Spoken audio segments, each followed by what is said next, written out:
Hello, and welcome to Storytime with HDThul.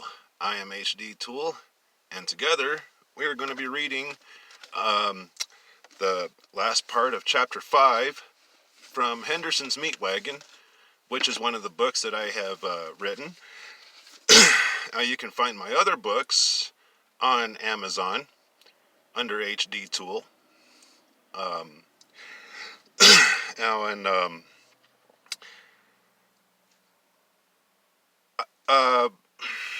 I hate to say this, but you know, my books are not perfect. They're not published professionally, so you will find a few mistakes, as I have found as I've been reading.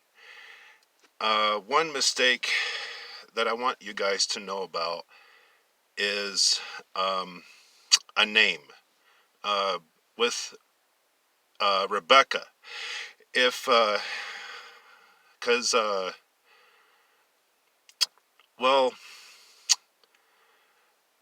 there's Rebecca Shaw and then there's Rebecca Gunner. Well, they're both the same person. Unfortunately, I missed that when I was trying to proofread it before I published it. I apologize for that. Anyways, if you can forgive me for that, we can move on with the rest of Chapter 5 on Henderson's Wagon. And this will be the 8th video. So, in any case, I hope you're enjoying what I'm reading. And if you're enjoying it, please press like and subscribe. One of the benefits of subscribing is that you will get notifications if I have any new videos. So, anyways, you can do that, and yeah, I think that's it. So here we go. Page 62, Chapter 5 from Henderson's Wagon. Okay. One day, Rebecca had come home to work like she had been doing every day so far for the last month and a half or so. She knocked on the door, and this time it was Tabitha who answered the door. "Hi, sweetie," Tabitha said as she was doing her best to keep the openness of her nightgown closed with her left hand. "Hi, Tabby," Rebecca said as she was walking through the open door. Walking past her, Rebecca walked straight to the kitchen and noticed that both Chris and Leonard were already dressed and ready for their day, and sitting at the dining table. She noticed also Daniel, who had just got done smoking a cigarette, had grabbed a beer from the fridge. 6 a.m. and already a beer, she thought, as she opened her mouth and said, "Would you like me to make some breakfast, or are you on a liquid diet?" "Yeah, I'll have some eggs and bacon. What about you boys?" he said as he was looking directly at Chris and Leonard, who were waiting patiently for Rebecca. "Right away, sir," she said, and then asked Chris and Leonard, "What would you boys like to eat this morning?" About that time, Tabitha had come strolling into the dining room, holding a cup of coffee in her hand and sipping on it as she found a seat, and then looked at Rebecca after straightening herself out and said, "I'll have French toast, my dear." "Certainly." "I'll have an omelet," Leonard said after straightening up his blue dress. "Certainly," she said, and then turned to Chris and said, "And you, Chris?" "I'll have what he's having." "Okay, Chris, you got it." Then she started making breakfast for the Hendersons, giving everyone orange juice or coffee, while cooking 2 or 3 things at the same time on the stove, and while getting whatever she needs from the fridge or cupboards, and then finally having breakfast with them, sitting next to Leonard. Leonard blushing as she sits close by bashfully, and of course she thinks this is actually kind of cute, and it drew her to be even closer to him. Later that day, when Leonard made it home with Chris, Leonard was able to have the rest of the day to rest, and maybe possibly the next day too, because Leonard had asked it from Daniel 2 days before. Leonard had asked Rebecca if she would like to go out with him on a date, and she accepted. Leonard didn't have a vehicle yet, although he had been saving up for one for quite some time now. Rebecca was in her red '69 Mustang, waiting for Leonard, and of course, Chris wanted to come along too. And being that Leonard wanted to be alone with her, he asked Chris if he wouldn't mind staying at home for this one. He told him that he would take him along the next time around. "Oh, let him come along," Rebecca said. "Fine. Come along then, Chris." "Oh, yippee," Chris said excitedly. Then Rebecca told Leonard that she would be alone with him the next time. She felt bad for Chris and didn't want him to be left out. Rebecca pushed a seat forward for Chris to get in the back, and Leonard sat in the front seat. It was getting dark now, and The Godfather was playing at the drive-in. Rebecca put the keys in the ignition and started the Mustang. It roared into life and idled for a couple of seconds. Then she clutched and shifted to reverse and backed out of the driveway and into the street. "Are you hungry, Chris?" Rebecca said as she was making a turn into the next street. "Oh, I am." "Oh, good. What are you hungry for?" "Ice cream." "So Dairy Queen it is." Everybody said "Yay!" all at once and then laughed afterwards. She drove the red Mustang downtown where all the businesses were, and past the golden arches of McDonald's, past Walmart and J.C. Penney's, and now Dairy Queen was coming into view. 1 second.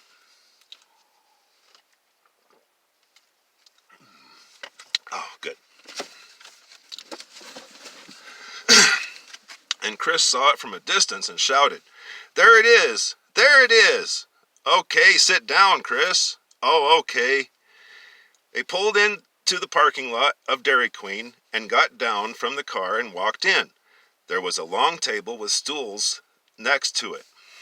There was a counter with 2 registers and attractive girls behind them ready to take their order. Fortunately, there was not a line, so they just walked up to the counter and looked at the menu that was displayed for all to see. After everyone told the cashier what they wanted, Lenny pulled out his wallet and paid the cashier $1.50. Lenny and Rebecca had banana splits served in little plastic boats, and Chris had a strawberry sundae. They were sitting down at the long table on the tall stools that was under it. "How old are you, Chris?" Rebecca asked as she shoveled a big spoon of ice cream in her mouth. "I'm 18. How old are you?" "I'm 19. "How about you, Leonard?" "You can call me Lenny. I am 16. They sat there eating their ice cream and talking about really just about everything.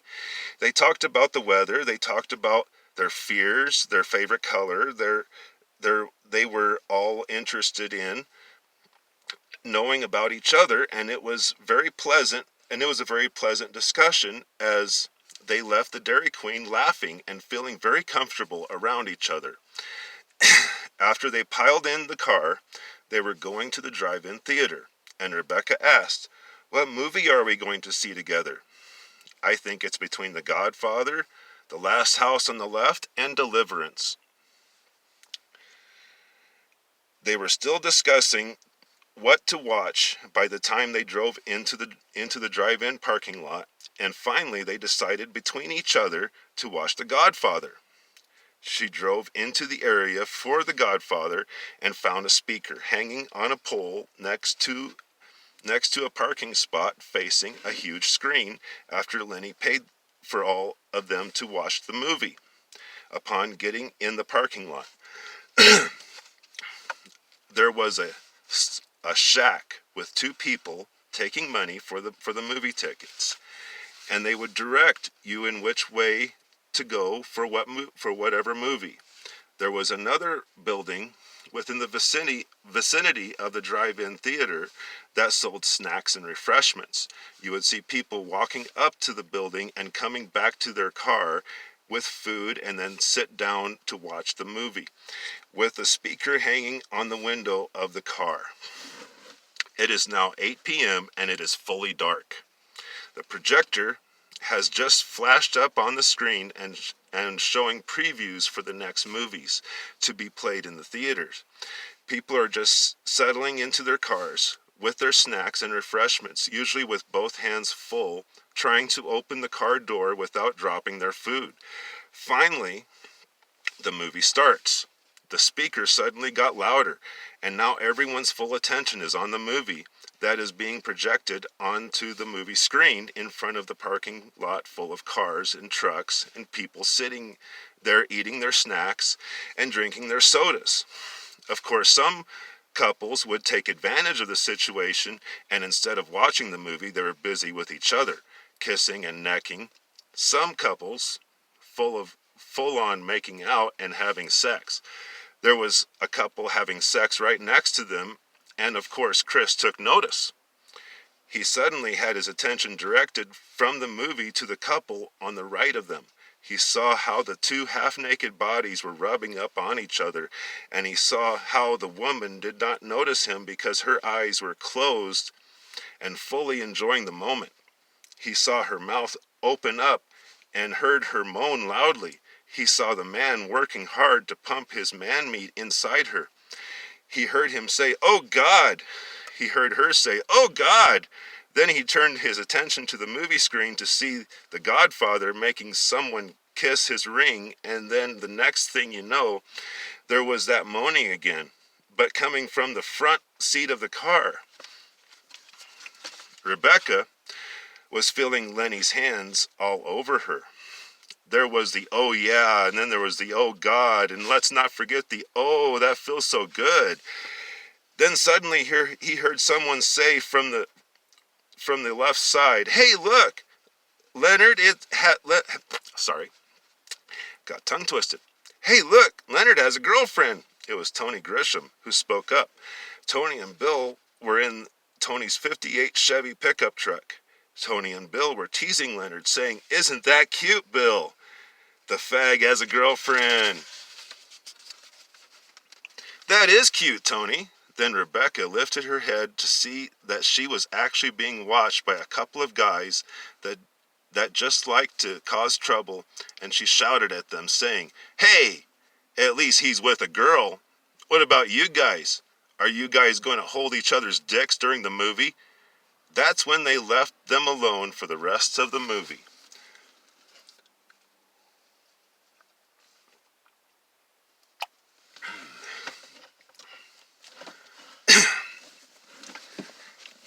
Now at the Henderson's barbecue, "Rebecca!" Leonard was screaming as he barged into the sparkling clean plant. Hooks were hanging overhead, and the vacant conveyor belts were sat there telling a story of earlier having meat being cut upon them. He didn't see her, but he heard her screaming, "Get off of me!" which surged adrenaline through his veins as he was looking frantically for the love of his life. "Rebecca! Lenny, I'm over here!"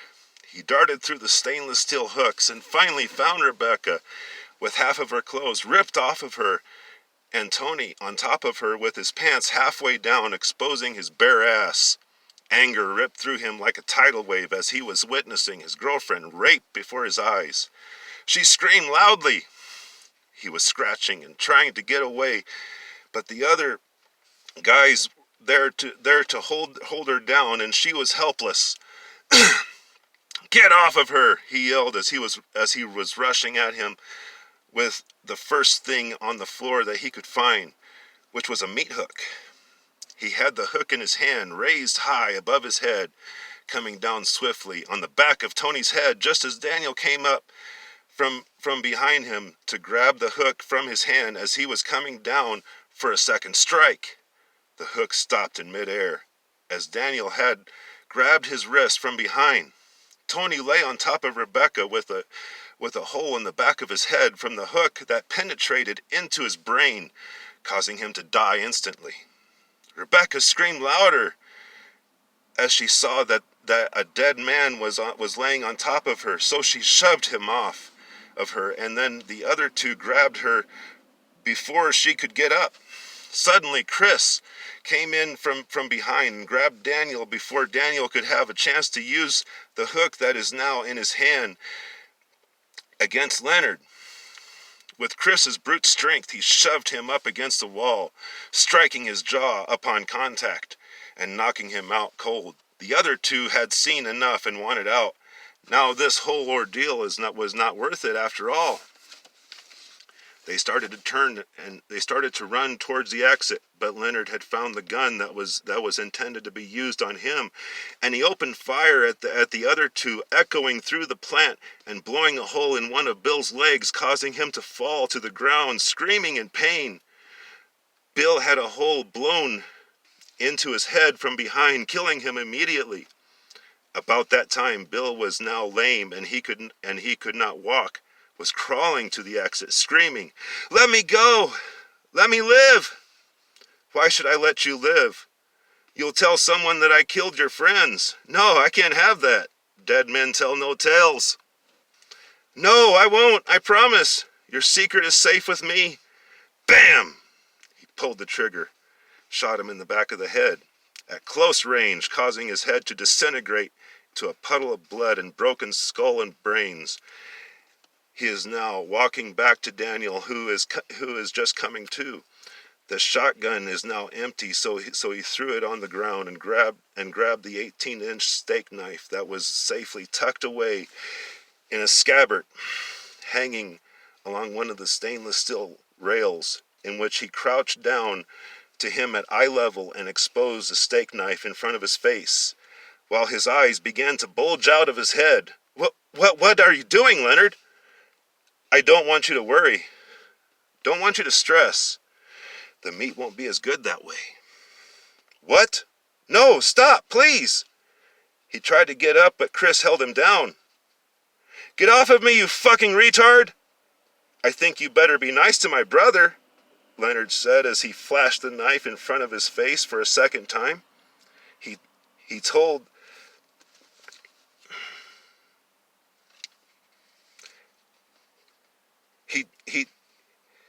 He asked Chris if he wouldn't mind watching the poor soul while he goes to get something. What are you going to get? Daniel asked in a frantic voice. Now. I told you that I don't want you to stress. The meat just won't be as good if you're stressed, Leonard said as he was walking towards the beginning area of the processing plant, where the animals get hooks in their tendons, and he found a double hook with a pulley attached. He picked up the trolley and brought it over to Daniel, who was still laying down because of Chris's brute strength that held him down. Although he was struggling and straining to break free from Chris's huge hands and his voice and his vice grip clutches. Daniel was shouting at Chris, saying, "Get off of me, you big dumb gorilla!"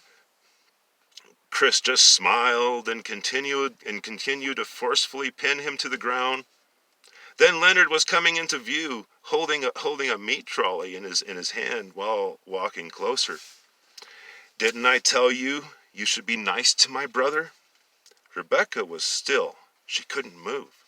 There was something that stopped her from bolting out like a terrified rabbit. At this point, she is more scared of Leonard than she was of Tony, who was forcing himself on her. She stayed and watched in silence and in horror, afraid to move, afraid to speak, afraid to breathe even. She was hiding in a corner out of view, just mesmerized by who she thought was a sweet and funny guy who always treated her with kindness and respect. Suddenly, she saw a side of him that she didn't know even existed. This was a side that both terrified her and excited her at the same time.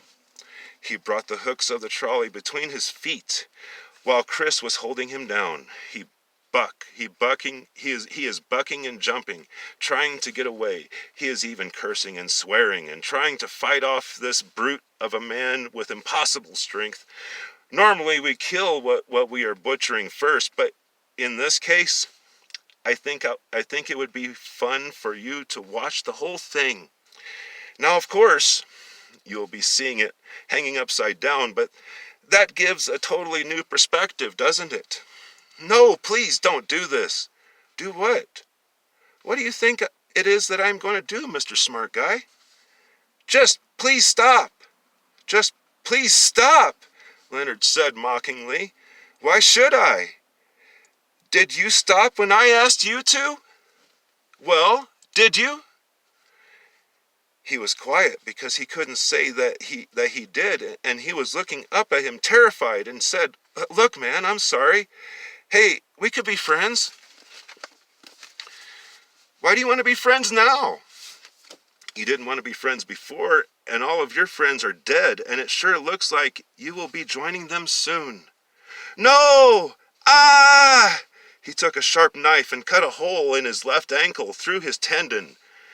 Hey now, that wasn't that bad. You're acting like a little baby. Now he cut a slit into the other ankle as blood trickled down his ankle as he screamed again, this time even louder. Now he has the meat trolley between his legs, and he hooked both tendons with his brother's help. They hoisted the trolley on the rail up above their heads. Now he is hanging upside down and seeing the world invertedly. They pushed him all the way to where the rails begin, and he is screaming the whole time as they are pushing the trolley to the beginning stage, mostly because of his body weight pulling down on his tendons that are now being used to support his weight on the rail. Then he took 3 or more trolleys that did the same thing with Ben, Bill, and Tony. Eventually he was hanging next to his 3 friends, who were stripped of all their clothes and were hanging naked. Next, he went to him, and since his feet were already hooked and his clothes were still on, he cut his clothes off. Now he is hanging naked with his naked friends. In horror, Daniel watched as Leonard and Chris began to cut a straight line from their groin to their sternum. Then they took all their entrails out and put it into a barrel that was on a dolly to be rolled out to the guts room, which is stinky beyond belief. He watched as his friends were gutted before his eyes, leaving an empty chest cavity and abdomen. Then he watched as Leonard and Chris worked together as a team to cut the skin off, leaving the meaty carcass. He watched as their skin was laid out like a blanket and then taken to the hide room. As he was watching in horror, so was Rebecca, as she was still there in the corner watching, not making a move, not making a sound, wondering what is wrong with her for watching such a horrible event. Part of her is terrified and wants to bolt out of there and never return. There was another part of her that was actually intrigued and wanted to see more. He watched as the chunks of meat that used to be his friends are now being split in half with a meat saw, and then quartered and beheaded and cut up like they were slabs of beef or pork or lamb, and then placed in the refrigerated section of the plant. After the deed was done, after he watched his friends become processed and are now meat cadavers that would get sold out to the public, now it is finally his turn. Urine began to run down to his stomach and then down to his chest and over his face and his neck. Leonard took a sharp knife and didn't hesitate. He held his penis and his testicles in his hand and cut it off right away, causing him to scream. Then he held the amputated penis in front of his face and said, "Look, now you don't have a penis. Who's the fag now?" Then he stuffed his mouth with it and said, "Bon appetit, faggot." Now he is cutting Now he is cutting from his groin to his sternum, just like the others. He was screaming, but the sound was muffled because of his penis in his mouth. Then he spit it out as he was vomiting and yelled loudly as his entrails were exposed and hanging past his face. Finally, he made his last breath as his guts were taken out of his body and placed in a barrel. Soon Daniel's body was cut up and processed just like his other three friends. After it was all done, Rebecca was standing there in front of Leonard, shaking. Leonard looked down at her with his bloody hands and face, and chunks of human flesh and meat stuck to his clothes and shoes, as well as Chris, too. Rebecca stood there pleading for her life, saying, "Now, Lenny, you don't want to kill me. I love you, remember?" "You love me?" Leonard said, unsure if she is really speaking the truth or not. "Yes, Leonard, I love you." "How do I know you are telling me the truth?" "Do you want to marry me?" Leonard stood there thinking about it for a second or two, and then he said as he was rubbing his chin, "Will you love me no matter what happens?" "Yes, I will love you no matter what." "Will you devote your entire life to me?" "Yes, I will devote my entire life to you." "Will you stay with me and support whatever decision I make?" I could have left at any time. There was no one holding me here. I could have took off easy, but I stayed, didn't I?" Yes, you did. You stayed. Why?" "I don't really know. Because I was terrified, but at the same time, it enticed me." "Are you sure this is the life you want?" She was actually scared to say no, but she blurted out, "Yes, I want this life. Will you marry me?" "I will. Chris, will you be my best man?" Chris gave both of them a huge hug smothered with all the blood of both of them, and said, for you, brother, I will do anything." After that, all three of them spent the rest of the evening cleaning up the mess in the processing building. Then Rebecca drove home, and the boys went inside the house covered in blood, like they had been working in the processing building all day. That is when Daniel Henderson asked his son, "What did you do today, Lenny?" "I wanted to cut some meat, so I went into the processing building and cut up a couple of pigs. Chris helped me." What did you want to do that for?" "I felt a little stressed and it calmed me down." "Okay, what did you really do, Lenny?" "I had to take care of a problem that is now hanging in the meat locker." "What kind of problem?" "The same problem I deal with every morning going to school and at school. Daniel Lawson and his buddies." "Good. I like that. You are taking care of business, just like your old man." "Yes, sir, and it felt great." "That is good. But why did you lie to me?" "You didn't have to lie and say that you were cutting up a couple of pigs. Look, son, I know that these guys have been after you for quite some time now. If you have to hide a body like you just did, you don't have to lie to me.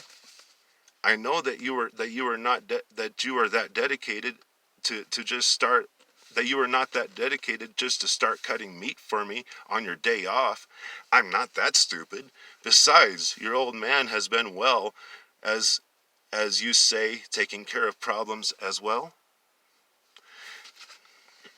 And that is the end of chapter 5, page 72. The next chapter will be fresh meat. Chapter 6, fresh meat. Anyways, if you like what I read to you, click like, subscribe. That way you can get more videos later on, more what do you want to say, notifications. You'll get more notifications later on if you click subscribe. So do that, and check out my other books on Amazon under HDThul. Of course, as you know, last name spelled THUL. Thank you again for your time, and I hope to see you again.